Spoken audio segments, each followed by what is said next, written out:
Start. नमस्कार, मैं doctor Sourajit Gupta, consultant paediatrician and neonatologist, Mata Rooprani मग्गो hospital, उत्तम नगर। आज हम बात करते हैं एक बहुत ही कॉमन चीज के बारे में जिसको कहते हैं पीलिया। ये होता हर बच्चे को है, लेकिन हम घबरा जाते हैं कि पीलिया हो गया है, हमें धूप दिखानी चाहिए, हमें बहुत सारी चीजें, बहुत सारी अफवाहें फैली हुई है कि हल्दी नहीं खिलाना चाहिए मदर को, फीडिंग नहीं कराना चाहिए, माँ के कुछ खाने से कहीं पीलिया हो गया है या ऐसा कुछ। बट ये सारे मिथ्स को, ये सारे जो विश्वास वाली चीजें हैं, इनको हम आज थोड़ा सा दूर करने की कोशिश करते हैं। तो सबसे पहली बात यह है कि पीलिया होता हर बच्चे को है। किसी को थोड़ा ज्यादा होता है, किसी को थोड़ा कम होता है। 60% यानी 60% बच्चे जो टाइम से होते हैं उनको होता है, एंड जो 80% बच्चे जो प्री टर्म होते हैं उनको होता है। ज्यादा जो है ये प्री टर्म यानी कि जो 37 हफ्ते से नीचे वाले बच्चे हैं उनमें ये होने के चांसेस ज्यादा बढ़ जाते हैं। पीलिया होना तो शुरू पहले 24 घंटे में ही हो जाता है, फिर ये 3 से 4 दिन में थोड़ा बढ़ता है, हाईएस्ट हमें 5 से 6 दिन में दिखता है, और फिर धीरे धीरे ये कम होता है। आंखों का पीलापन को जाने में थोड़ा ज्यादा लंबा टाइम लगता है, कभी कभी 1 से 1.5 महीने भी लग जाते हैं, लेकिन उसमें घबराने की कोई बात नहीं है।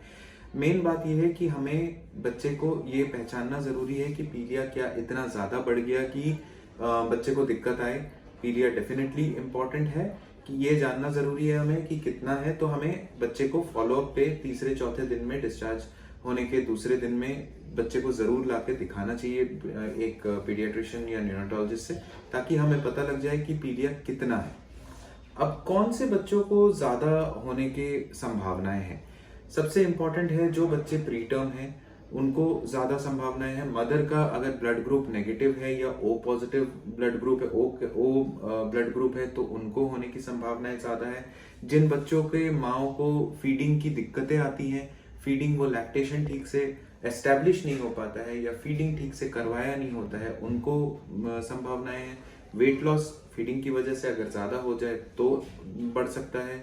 इन्फेक्शन अगर किसी तरह से हो जाए तो बढ़ सकता है, या नॉर्मल डिलीवरी के टाइम पे अगर सिर पे प्रेशर बना हो, जिसको सिफेल हीमेटोमा कहते हैं, वो अगर हो जाए तो हो सकता है। या इसके पिछले वाले बच्चे में, यानी पहला बच्चा अगर आपका ये प्रेजेंट बेबी अगर आपका सेकंड या थर्ड बेबी है, तो इसके पहले वाले बच्चों में अगर जॉन्डिस ज्यादा हुआ हो तो हो सकता है।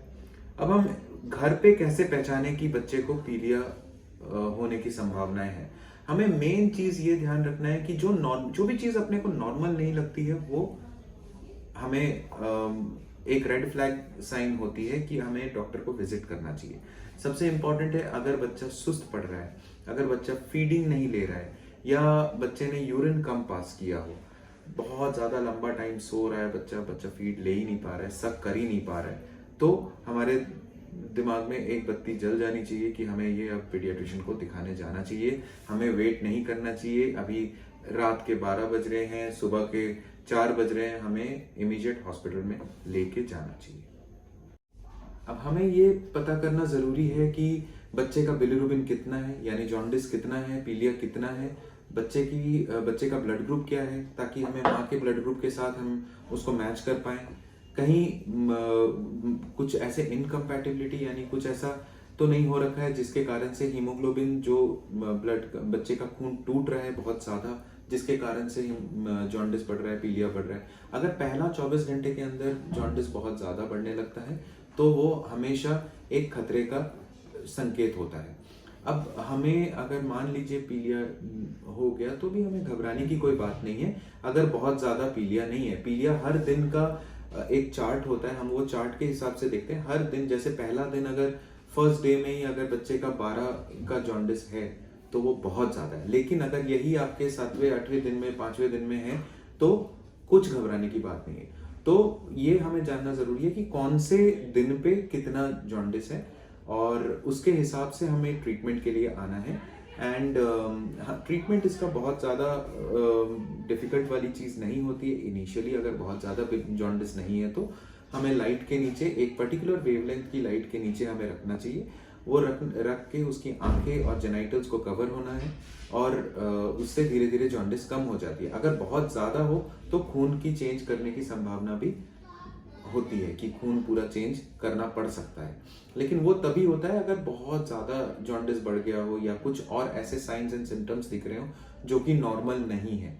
अब ये बात ज़रूरी है कि जो प्रिवेंशन हम जॉन्डिस का कैसे करें, पीलिया की प्रिवेंशन कैसे करें। सबसे इंपॉर्टेंट है इन्फेक्शन से बचाएं। 10 लोगों को बच्चे से मिलने का इजाज़त तो है, लेकिन टच करने का नहीं। हर कोई टच नहीं करे बच्चे को। बच्चे को वार्म रखे, सिर पे कैप, हाथों में मिटन्स और पैरों में सॉक्स हमेशा पहनाए रखे, पूरे बाजू के कपड़े पहनाए रखे, बच्चे की फीडिंग अच्छी रखें और बच्चे को सुस्त ना होने दे। बच्चे को हमेशा फीड अच्छे से कराते रहे, यूरिन का ध्यान रखते रहे। अगर हम ये सारी चीज़ें करेंगे तो हम पीलिया से, होता सबको है लेकिन किसी को थोड़ा ज़्यादा होता है, किसी को थोड़ा कम होता है। हमें सही दिशा में चलना है। उसके लिए अगर कोई भी दिक्कत हो, कोई भी सवाल आपको पूछना हो तो आप बेशक नीचे दिए गए नंबर पे कांटेक्ट करके हमसे बात कर सकते हैं। Thank you.